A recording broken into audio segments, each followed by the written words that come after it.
मला 10वीत 96.80% आलेत आणि आज मला खूप चांगला वाटतोय, कारण असे मोठे माणूस माझ्या घरी आलेत आणि मी यांचा खूप आभार व्यक्त करते आणि मी ह्या सर्व ग्रुपच्या लोकांना धन्यवाद करते. Thank you so much.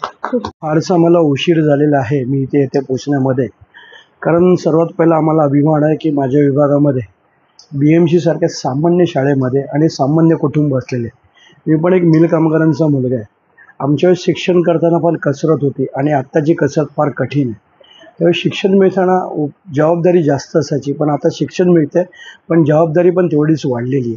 आज मी भारतीय कामगार सेनेच्या माध्यमातून, शिवसेना युवासेनेच्या माध्यमातून, मागे आमचे आदित्य साहेब स्थानिक आमदार इथे येऊन गेलेले आहेत, त्यांच्याबरोबर सुनीलजी शिंदे पण होते, पण कुठचीतरी जबाबदारी त्यांच्या माध्यमातून मी स्वीकारत आहे. या मुलीला लागणारं शिक्षणाचा खर्च हे 10वी आता आम्हाला एक 98 म्हणजे 97च्या आसपास ती गेलेली आहे. भविष्यात हिच्यासारखी विभागातून मुलगी मोठी वेग चांगली IAS चांगली डॉक्टर बनावी हीच आमची इच्छा आहे आणि तिला पूर्णपणे आमच्या युवा सेनेच्या माध्यमातून, कामगार सेनेच्या माध्यमातून जेवढं सहकार्य करता येईल तेवढं आम्ही नक्की त्या कुटुंबासाठी करू, एवढे मी ग्वाही देतो. बघायला गेलं तर पूर्ण BMC शाळेतून ती पहिली आली आहे, पूर्ण महाराष्ट्रातून.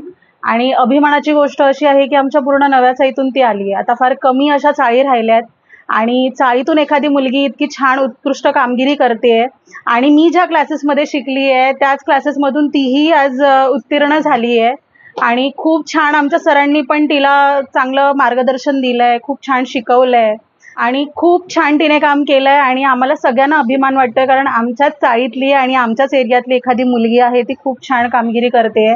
आणि आता जसं निशिकांत शिंदे यांनी म्हटलं की त्या पूर्ण शिक्षणाचा खर्च तिचा घेत आहेत आणि ह्यासाठी खरंच खूप मोठं मन लागतं. नुसते पैसे असून चालत नाही, पण ते पैसे चांगल्या माणसावर खर्च करणं ही खूप मोठी गोष्ट आहे आणि ते आज ही गोष्ट करतायत तिच्यासाठी. ह्याचाही आम्हाला खूप छान अभिमान वाटतोय, कारण कुठेतरी हे शिवसेनेच्या, युवा सेनेच्या आणि कामगार सेनेच्या माध्यमातून ह्या गोष्टी होत आहेत. त्याचं आम्हाला खूप छान वाटतंय की आम्ही कुठेतरी खरंच एक समाजकार्य करतोय, नुसतं राजकारण नाही. धन्यवाद. मुंबईतील अशा नवीन घडामोडी जाणून घेण्यासाठी बातमीकार न्यूज चॅनलला लाईक, शेअर, कमेंट आणि सबस्क्राईब करा आणि बेल आयकॉनला क्लिक करून ऑल करायला विसरू नका.